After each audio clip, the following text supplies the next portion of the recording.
S'il vous plaît, prenez vos Bibles et regardez avec moi dans Ésaïe chapitre 55.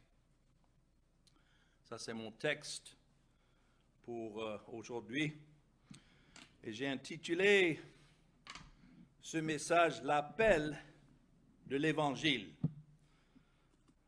Dieu nous a ordonné d'aller partout dans le monde et prêcher l'Évangile. Tel était le cas avec Ésaïe de son jour. Dieu l'avait suscité pour cela. Et puis, c'est ce que nous lisons ici, ce qui était l'appel de son jour. Et je peux dire que le message n'a jamais changé. Depuis le jardin, depuis la chute d'Adam, le message a toujours été que c'est par l'effusion du sang que Dieu justifie les pécheurs. Dans l'Ancien Testament, c'était symbolisé par les offrandes, les sacrifices des animaux, mais ces sacrifices ne pouvaient pas ôter le péché. Ces sacrifices étaient l'image du sacrifice du Seigneur Jésus-Christ et de son œuvre à la croix. Mais néanmoins, à travers les siècles, l'appel de Dieu n'a jamais changé. C'est adressé aux pécheurs, éloignés, égarés, dépravés, et l'appel est toujours de venir à Christ dans sa grâce et par son offrande à la croix. Je souligne ici le titre « L'appel de l'Évangile » parce qu'il y a beaucoup qui regardent Ésaïe 55 comme une offre. Ils disent que le salut est offert gratuitement à tous. Et c'est comme ça qu'ils présentent l'Évangile comme une offre que Dieu fait aux pécheurs et c'est aux pécheurs maintenant de répondre.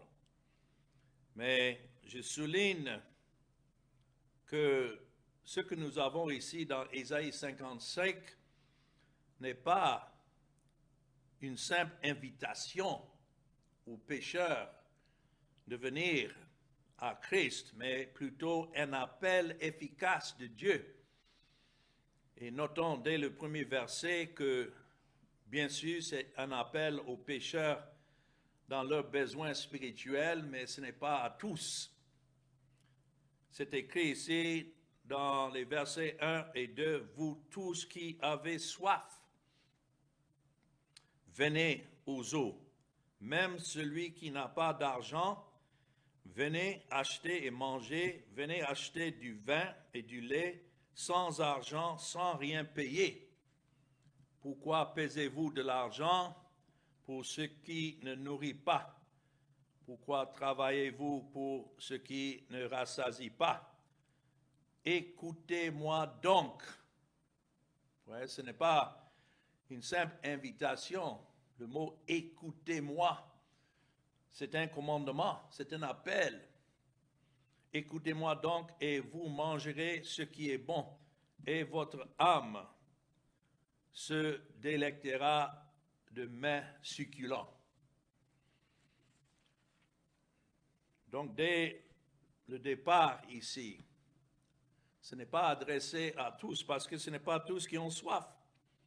Qui sont ceux qui ont soif? Si quelqu'un a soif, c'est un signe de vie. C'est quelqu'un qui est vivant, quelqu'un qui a faim, qui est affamé. C'est parce qu'il y a la vie déjà en lui. Donc, c'est à ceux-là que Ésaïe adresse cet appel. Et c'est bon pour nous de considérer lorsque nous prêchons cet évangile. Oui, nous lançons l'appel et beaucoup entendent, mais ça n'a jamais été le plan de Dieu de sauver tous les êtres humains.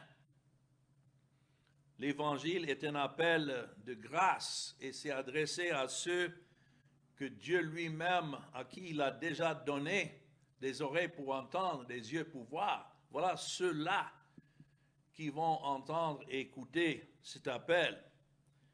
Et c'est à ceux-là que nous adressons le message de l'Évangile. C'est comme Christ avait lui-même donné cet appel dans Matthieu chapitre 11 et le verset 28. Beaucoup regardent cet appel aussi comme une invitation ouverte à tous. Mais si vous regardez bien la nature de l'appel, vous verrez que ce n'est pas adressé à tous. Il dit, venez à moi, vous tous qui êtes fatigués et chargés, et je vous donnerai du repos. Il y a beaucoup de gens qui ne sont pas encore fatigués de leurs péchés, ni de leurs efforts pour essayer de gagner ou bien maintenir ce qui pour eux semble être le salut. Ils continuent à poursuivre leur course.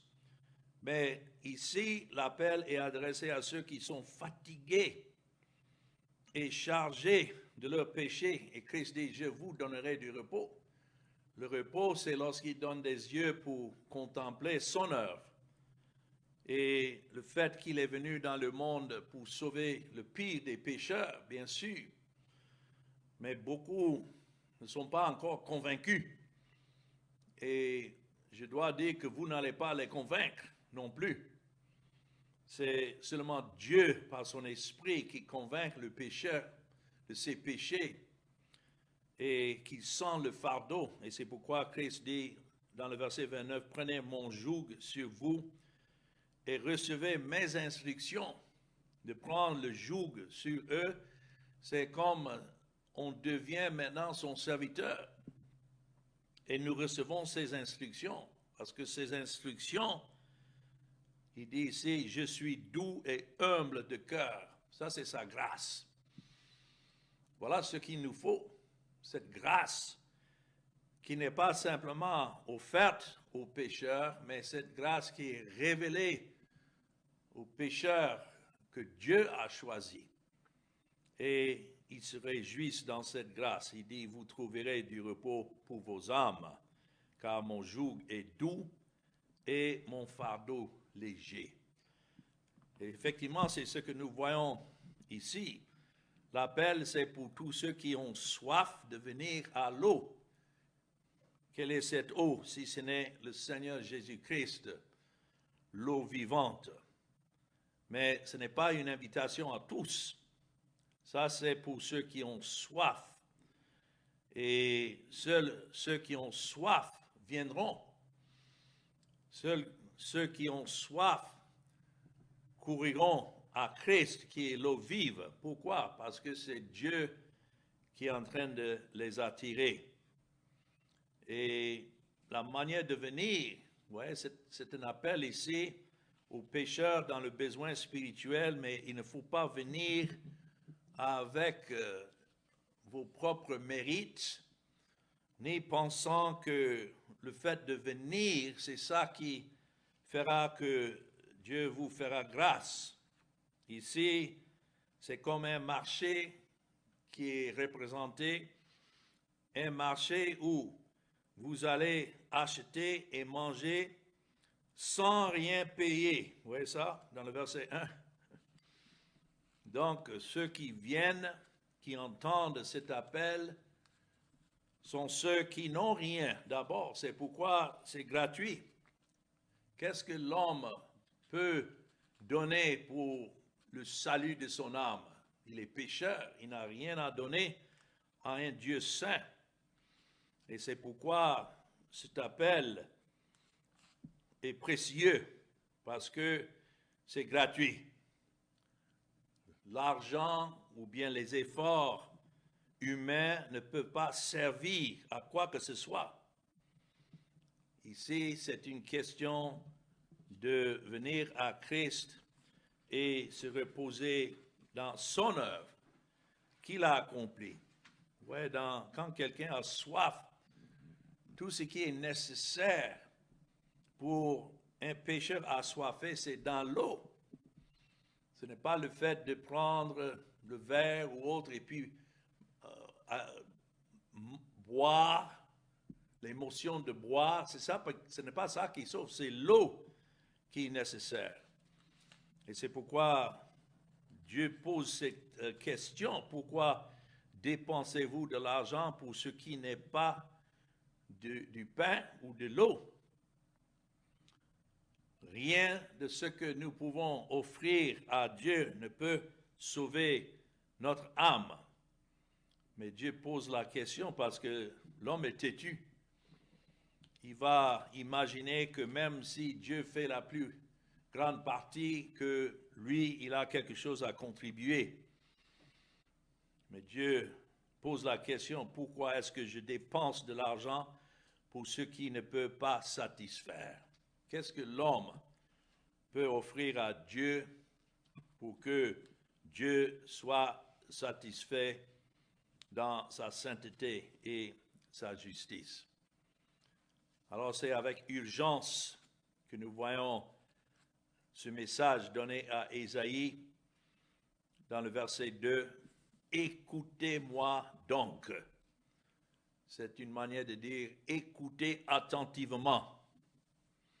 Mangez ce qui est bon et que l'âme se réjouisse dans cette abondance qui est en Christ. Donc cet appel est clair. Et pour ceux qui ont reçu des yeux pour voir, tout ce qui est nécessaire pour le salut est révélé ici. Ça commence d'abord par l'entendement, vous voyez ça? Quelqu'un qui est encore sourd et que l'Esprit de Dieu n'a pas encore ouvert ses oreilles spirituelles ne va pas entendre. Oh, bien sûr, il a des oreilles physiques, mais ici, il s'agit d'un entendement spirituel. Donc, ça commence par là. Premièrement, nous devons écouter attentivement cette satisfaction que Dieu promet échappe toujours à ceux qui ne sont pas encore touchés dans leur cœur par le péché. Ils poursuivent leur vie et leurs efforts et donc ne sont pas attentifs.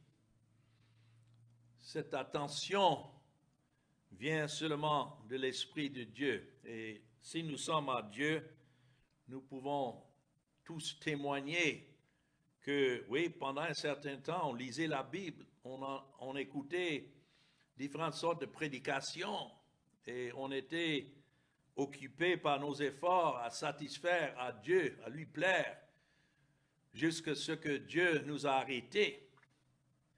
Et c'est ainsi que nous avons entendu pour la première fois cet appel et nous avons reconnu que non, le salut ne dépend pas de nos efforts en quoi que ce soit, mais seulement de l'œuvre de Christ.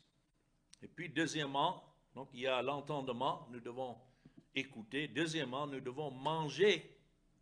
C'est écrit ici, ce qui est bon. Quand vous voyez ce mot bon, il n'y a qu'un seul qui est bon, si ce n'est Dieu lui-même et sa bonté révélée dans son Fils, le Seigneur Jésus-Christ. Donc, c'est ainsi que Dieu nous dit de manger ce qui est bon. Cela demande un certain discernement. Et c'est l'Esprit seul qui donne ce discernement. Manger ce qui est bon, c'est de manger Christ, le pain de vie, et tout ce qui est nécessaire pour le salut se trouve en lui. Et c'est ainsi l'âme peut se réjouir. Et puis troisièmement, nous voyons l'effet lorsque Dieu donne l'entendement et il donne le goût de vouloir manger de Christ seul. Troisièmement, nous voyons que l'âme se réjouit en abondance. Ouais, c'est écrit, et votre âme se délectera de mets succulents. Ça, c'est l'œuvre de la grâce de Dieu, c'est dans l'âme. Ce n'est pas simplement pour s'informer des doctrines et de remplir la tête de certaines vérités au sujet de l'Évangile, mais c'est la présence de Christ révélée dans le cœur. L'âme et le cœur sont synonymes, et là où il y avait les ténèbres au départ, maintenant la révélation de Christ est pour l'âme un sujet de réjouissance. Il y a parfois, nous écoutons la parole, même l'Évangile, mais on ne prête pas l'attention comme il faut. Et là encore, il faut l'Esprit de Dieu de renouveler en nous à chaque moment ce désir, ce goût de rien entendre si ce n'est Jésus-Christ et Jésus-Christ crucifié. Oh, de pouvoir s'asseoir à un grand repas spirituel chaque fois que la parole est ouverte et ne pas entendre autre message que Christ et Christ crucifié. Je ne peux qu'encourager ceux qui sont prédicateurs, comme Paul a déterminé ne pas avoir autre message, ça c'est dans 1 Corinthiens 2, que Jésus-Christ est lui crucifié. Ça c'est notre repas. Mais il y a beaucoup, puisque ce n'est pas leur désir, ils sont laissés à eux-mêmes, ce n'est pas ce qu'ils veulent entendre. D'ailleurs, même c'est un message qui les fait fâcher à travers les années. J'ai eu de temps en temps ceux qui m'écoutaient pendant un certain temps après qu'ils disaient, mais ça c'est le seul message que vous avez? Est-ce que la Bible n'a pas d'autres sujets? Et je peux répondre avec assurance, non. La Bible n'a pas autre sujet que Christ et lui crucifié. Maintenant, dans les versets 3 à 5, nous avons un deuxième aspect de cet appel et les qualités de cet appel. C'est un appel à entendre et à contempler. Nous avons vu ça dans le mot écouter attentivement. C'est de contempler les bénédictions de Dieu en Christ. Paul, en écrivant aux Éphésiens, a parlé de ces bénédictions spirituelles dans Éphésiens chapitre 1, avec cette exclamation, béni soit le Dieu le Père de notre Seigneur Jésus-Christ, qui nous a bénis de toutes sortes de bénédictions spirituelles dans les lieux célestes en Christ. En chaque partie, il dit en Christ. Et quand vous continuez à lire, vous voyez, il parle de notre élection avant la fondation du monde, en Christ. Ça, c'est une bénédiction spirituelle. Beaucoup n'aiment pas entendre ce message de l'élection, de la grâce. Ceux-là sont encore aveugles. Leurs oreilles n'ont pas encore été ouvertes pour entendre cet appel. Mais ceux qui entendent l'appel, lorsque Dieu les appelle, ils reconnaissent que cet appel vient d'une élection avant la fondation du monde, pour que nous soyons saints et irrépréhensibles devant lui, nous ayant prédestinés dans son amour à être des enfants d'adoption par Jésus-Christ selon le bon plaisir de quoi? Sa volonté. Pas notre volonté, sa volonté. À la louange, la gloire de sa grâce qui nous a accordé en son bien-aimé. En lui, nous avons la rédemption par son sang, la rémission des péchés selon la richesse de sa grâce. Tout cela est reflété ici dans cet appel que nous lisons de goûter ce qui est bon. Mais encore, vous voyez, c'est répété dans le verset 3, dans Ésaïe 55, prêtez l'oreille et venez à moi. Comment est-ce que nous savons qu'un pécheur a des oreilles ouvertes? C'est parce qu'ils viennent à Christ. Christ a dit, tous ceux que le Père m'a donnés viennent à moi. Et voilà l'appel. Écoutez et votre âme vivra. Je traiterai avec vous une alliance éternelle. Ça, c'est l'alliance qui est dans le sang de Jésus-Christ. Isaïe prophétise ici cette alliance qui devait être établie par le sang de Christ lorsqu'il devait venir dans ce monde. Mais il dit, pour rendre durable mes faveurs envers David. David était déjà mort au moment où Isaïe prononce ces paroles. Mais il parle de cette postérité que Dieu avait promise à David et des reins de David, le Christ devait venir. Ces faveurs en Christ. Voici, il dit, je l'ai établi comme témoin auprès des peuples, comme chef et dominateur des peuples. Voici, tu appelleras des nations que tu ne connais pas, et les nations qui ne te connaissent pas accourront vers toi.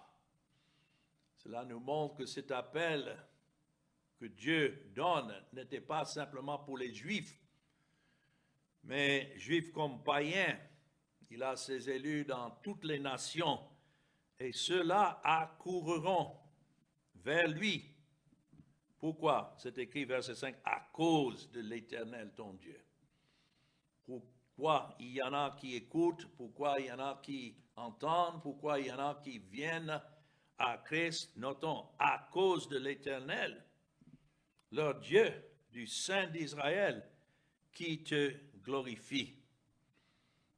Alors c'est un appel ici à contempler les bénédictions de Dieu en Christ, quand il dit, je ferai avec toi une alliance éternelle. Les grâces sûres promises à David, Dieu a promis cette alliance et il devait l'accomplir pour sa gloire et sa gloire seule. Et c'est en Christ seul que ces bénédictions sont données. Christ a dû venir. Bien sûr, tout cela a été ordonné avant la fondation du monde, mais ça a exigé à ce que Christ vienne et qu'il vit sa vie selon la loi et la justice de Dieu, sans péché, et qu'il donne sa vie afin que la loi et la justice de Dieu soient satisfaites. C'est dans l'œuvre de Christ et non pas nos œuvres. Ce n'est même pas dans le fait de venir. Il y a beaucoup qui aiment mettre l'accent sur la manière de venir et comment venir. Et tout l'accent est sur cette action de venir, non? Toute l'attention est sur celui qui appelle et que ceux qui viennent sont attirés assurément par celui qui les appelle. C'est à cause de l'Éternel, ton Dieu, et du Saint d'Israël, car il l'a glorifié. Dieu a glorifié son Fils. Et c'est pourquoi ceux qui viennent de tout part. Et puis, troisièmement, dans les versets 6 et 7, c'est ainsi que nous voyons que c'est un appel à jouir du pardon de Dieu en Jésus-Christ. Verset 6 nous dit, cherchez l'Éternel pendant qu'il se trouve. Invoquez-le tandis qu'il est prêt. Que le méchant abandonne sa voie et l'homme d'iniquité ses pensées. C'est tout ce que nous sommes, des êtres d'iniquité. Mais l'appel ici, c'est d'abandonner notre voie, c'est-à-dire la pensée de pouvoir nous améliorer par nos efforts, abandonner cela, reconnaissant que nous ne sommes que des êtres d'iniquité, non seulement en ce que nous faisons, mais en ce que nous pensons. Vous voyez ça? Et l'homme d'iniquité, ses pensées, qu'il retourne à l'Éternel et qui aura pitié de lui. Voilà pourquoi cet appel, c'est de jouir du pardon de Dieu en Jésus-Christ, à notre Dieu qui ne se lasse pas de pardonner. Oh, quel beau message, cet appel, cet évangile que nous n'allons pas chercher l'Éternel en vain, mais que Dieu nous ayant fait connaître notre besoin spirituel et nous avons soif de lui. C'est lui qui nous attire et qui fait à ce que nous abandonnions notre voie de perdition et que nous nous tournions vers lui. Comme Ésaïe a souligné ce point important lorsqu'il écrit que l'homme n'est rien qu'injuste en tout ce qu'il est, non seulement tout ce qu'il fait, mais en tout ce qu'il est, jusqu'à ses pensées. C'est de ça que l'apôtre Paul lui-même a dit qu'il n'y a point de juste, non pas un seul, mais c'est la grâce qui nous attire bien sûr vers un Dieu saint, mais un Dieu qui dans sa sainteté a été satisfait par l'œuvre de Christ, et c'est pourquoi alors il aura pitié. Vous voyez comment c'est écrit avec insistance dans le verset 7? Ça ne dit pas qu'il peut-être aura pitié, non, il aura pitié de lui, à notre Dieu qui ne se lasse pas de pardonner. Pourquoi Dieu ne se lasse pas de pardonner? C'est parce que Christ a payé la dette. Et une fois payé, il ne peut pas d'abord juger son propre fils et puis en retour juger ceux pour qui Christ est mort. C'est pourquoi c'est la folie. Ceux qui prêchent que Christ est mort pour tous les êtres du monde et qu'il y a même ceux en l'enfer aujourd'hui pour qui Christ est mort. Cela, si c'était vrai, ferait de Dieu un Dieu injuste, ayant d'abord jugé son Fils et maintenant doublement punir ceux pour qui Christ est mort. Ça, ce n'est pas l'Évangile, c'est loin de l'Évangile. C'est la pensée de l'homme peut-être, mais ça, ce n'est pas le message de Dieu. Le message de Dieu, ici, c'est qu'il aura pitié de celui qui vient. Pourquoi? Parce que c'est Dieu qui l'attire. Quelle glorieuse promesse alors. Nous nous doutons parfois de nous-mêmes parce que nous sommes conscients de notre péché, mais nous ne devons pas douter de Dieu. Et lorsqu'il est la cause de notre conversion, que nous nous tournons vers lui, notons bien ces mots, il aura pitié, il ne faut pas douter. En fait, il pardonne abondamment, pas seulement un péché ici, un péché là, mais tous nos péchés, c'est Christ qui les a portés. Et donc, il n'y a aucune condamnation. C'est ainsi dans les versets 8 et 9, toujours concernant cet appel de Dieu. C'est un appel à considérer la gloire de Dieu en tout ce qu'il fait. Oh, combien nous voyons la gloire de Dieu manifestée. Dans le verset 8, il dit, « Mes pensées ne sont pas vos pensées, et vos voix ne sont pas mes voix, dit l'Éternel. Autant les cieux sont élevés au-dessus de la terre, autant mes voix sont élevées au-dessus de nos voix, et mes pensées au-dessus de vos pensées. » Vous voyez, ici nous voyons la différence que Dieu fait en ce qu'il œuvre et comment il œuvre parmi les hommes. Ce n'est pas comme nous imaginons. Qui peut imaginer un Dieu saint qui pardonne les péchés? Ce n'est pas qu'il simplement passe par-dessus les péchés, mais c'est pourquoi il a envoyé son Fils, le Seigneur Jésus-Christ, pour satisfaire à sa justice, pour qu'il soit juste tout en justifiant. Mais voilà, les pensées de Dieu et la manière qu'il a ordonné sauver des pécheurs dépassent tout ce que nous pouvons imaginer. Laissez à nous-mêmes, on allait toujours penser qu'on devait œuvrer et offrir nos meilleurs efforts, mais ce n'est pas de cette manière que Dieu agit. C'est toujours par sa grâce. Et c'est pourquoi Dieu dit ici, il ne faut pas penser que je suis comme vous. C'est ça le problème dans le monde aujourd'hui. Chacun fait une image, il imagine la manière que Dieu est, et donc il poursuit sa vie selon cette image. Mais nous sommes dépravés. Ce n'est pas à nous de concevoir comment Dieu est. Nous avons besoin de sa révélation, et cela à travers la parole de Dieu. Parce que la différence et la distance entre Dieu et nous qui sommes des hommes est aussi élevée que les cieux de la terre.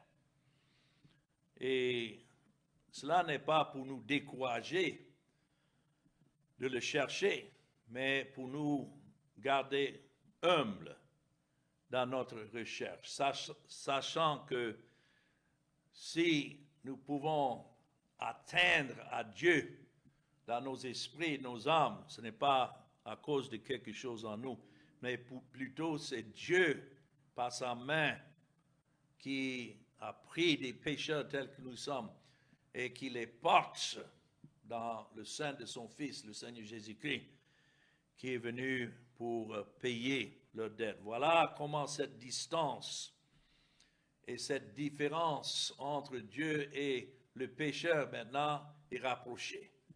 C'est par la réconciliation dans le sang du Seigneur Jésus-Christ. S'il y avait d'autres manières de pouvoir s'approcher de Dieu, Christ ne serait pas venu. Et c'est ainsi dans les versets 10 et 11, alors, que nous voyons cette opération glorieuse de Dieu à travers sa parole. C'est écrit comme la pluie et la neige descendent des cieux et n'y retournent pas, sans avoir arrosé, fécondé la terre et fait germer les plantes, sans avoir donné de la sémence au semeur et du pain à celui qui mange. Ainsi en est-il de ma parole qui sort de ma bouche, elle ne retourne point à moi sans effet, sans avoir exécuté ma volonté et accompli mes desseins. Cela doit nous rassurer que lorsque Dieu nous donne cette parole et nous embrassons cette parole, que cette parole nous rassure que tout ce que Dieu a ordonné à travers cette parole, c'est lui qui l'accomplit. C'est une parole irrévocable. Et cela ne veut pas dire que chaque fois que Dieu envoie sa parole, c'est dans le but de sauver les pécheurs. L'exécution de sa volonté et l'accomplissement de ses desseins, comme c'est décrit dans le verset 11, représente aussi une parole de condamnation. Pour certains, c'est une parole de vie qui est destinée à ceux que Dieu a choisis, même avant la fondation du monde, et pour qui Christ est venu. Certainement, cette parole les atteindra là où ils sont. Et aucun ne peut rester où il est, ou si Dieu, effectivement, a ordonné à le faire rapprocher de lui. Mais il faut dire que l'Évangile est comme une épée à double tranchant. Et cette parole, même que ce soit pour certains un message de salut, pour d'autres, c'est un message de colère et de condamnation, parce que ce n'est pas pour tous. Mais que ce soit pour le salut des pécheurs, que ce soit pour la condamnation, l'endurcissement d'autres qui entendent, mais leurs cœurs sont endurcis. En toute chose, sa parole accomplit ce qu'il veut. Voilà ce qui est clé là. Ce n'est pas ce que nous voulons, mais ce qu'il veut. La parole de Dieu a pour but d'accomplir ce que Dieu avait ordonné. Et donc sa parole n'est pas vide, ni dépourvue de puissance. Si d'autres entendent ces paroles, mais ils restent endurcis, c'est que Dieu a ordonné à ce que cette parole les endurcisse. Mais pour d'autres, s'ils entendent, toute la gloire revient à Dieu. Comme il a dit là, dans l'exemple de la pluie et de la neige qui descendent des cieux et n'y retournent pas sans avoir arrosé et fécondé la terre et fait germer quoi? Les plantes. Il y a des épines que même si la pluie tombe sur ces épines, que ça ne change pas la nature des épines, mais pour les plantes, ça représente une sémence sémée, sans avoir donné de la sémence au sémeur et du pain à celui qui mange. Un sémeur n'est pas sous la délusion d'imaginer que lorsqu'il lance la sémence, que ça va produire toujours un produit parmi les ivraies. Non, les ivraies sont les ivraies et la plante, c'est une plante. On ne peut pas prendre une ivraie et faire de cette ivraie maintenant une plante qui produit du pain. Non, les deux sont séparés. Donc, lorsque nous prêchons l'Évangile, nous sommes reconnaissants de ce fait que, oui, la sémence, c'est Christ, c'est sa mort, mais il faut savoir que cette sémence est sémée parmi les ivraies, ceux que Dieu a ordonné et laissé à eux-mêmes. Ça ne va pas changer l'ivraie, pas plus qu'on peut faire d'un bouc une brebis. Non? Il y a des brebis, il y a des boucs, il y a les élus, il y a ceux qui ne sont pas élus. Mais l'effet de cet appel et de l'évangile de Christ est pour les élus. C'est pour les brebis. Christ a dit que les brebis entendent ma voix. Et pour le reste, même si la pluie tombe là-dessus, sur les épines, les ivraies, il reste toujours le même. Puis pour terminer dans les versets 12 et 13, c'est ici que nous voyons que cet appel de l'Évangile est un appel à la joie et à la restauration. Même si pour d'autres, ce message est un sujet de discussion et de débat quand on parle du fait que Dieu est souverain et que le salut est entièrement entre les mains de Christ et dans son œuvre seule, sans la contribution de l'homme. Beaucoup se fâchent, mais pour ceux à qui cet appel est adressé, à qui Dieu a donné cette soif, que nous voyons dans cet appel la joie et la restauration. Verset 12 nous dit, oui, vous sortirez avec joie et vous serez conduits en paix. Pourquoi? Parce que c'est Christ qui a établi cette paix par son œuvre à la croix. Les montagnes et les collines éclateront d'allégresse devant vous, et tous les arbres de la campagne battiront des mains. C'est comme si la nature même, la création, applaudit. Je peux dire que toute cette création a crié de joie lorsque son Créateur est venu en chair.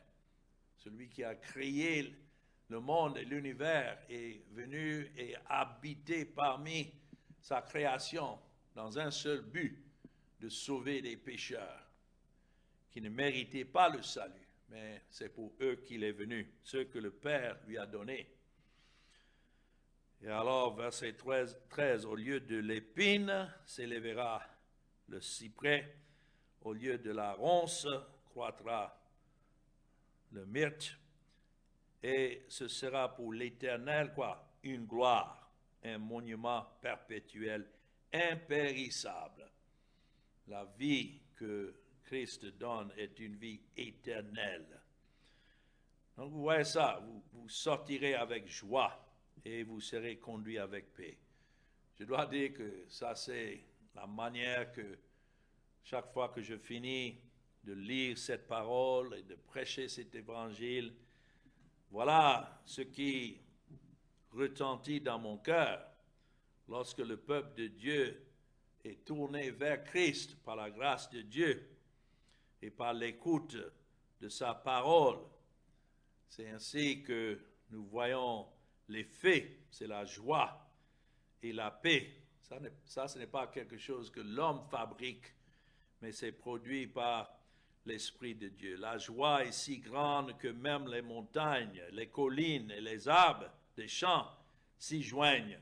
Si on pouvait écouter les montagnes et les collines de cette manière, quand c'est écrit au lieu de l'épine poussera le cyprès, cela ne veut pas dire que l'épine devient maintenant le cyprès, non, mais le cyprès planté parmi les épines, c'est-à-dire les épines représentent la condamnation, mais néanmoins, nous voyons la puissance et la gloire de Dieu, que lorsque, peut-être pour un temps, il ne semblait pas avoir un résultat, il n'y avait que la stérilité, et c'est ce que les épines nous rappellent, la malédiction, mais de cela, Dieu, dans sa grâce, produit une forêt d'arbres beaux et utiles. L'image est claire dans son œuvre glorieuse. C'est une œuvre de restauration. Prendre des pécheurs qui étaient sous la condamnation, mais maintenant par sa grâce et à cause de l'œuvre de Christ, Dieu produit quelque chose de beauté et de fruits. Et notons, c'est pour l'Éternel que cela est fait. Vous voyez ça dans le verset 13, et ce sera pour l'Éternel une gloire. L'homme n'a pas à se glorifier, mais c'est l'Éternel qui prend plaisir dans le salut des pécheurs qu'il a ordonné. Et tout cela pour sa gloire, et c'est pour toujours. Ici, c'est un signe que Dieu ne peut jamais retrancher sa grâce de ceux des pécheurs à qui il a ordonné cette grâce, parce que l'œuvre de Christ est sûre et certaine, c'est pour toujours. Quel beau message, n'est-ce pas? Alors que le Seigneur nous donne des oreilles pour entendre et qui nous donne cette faim et cette soif pour Christ et Christ seul. Amen.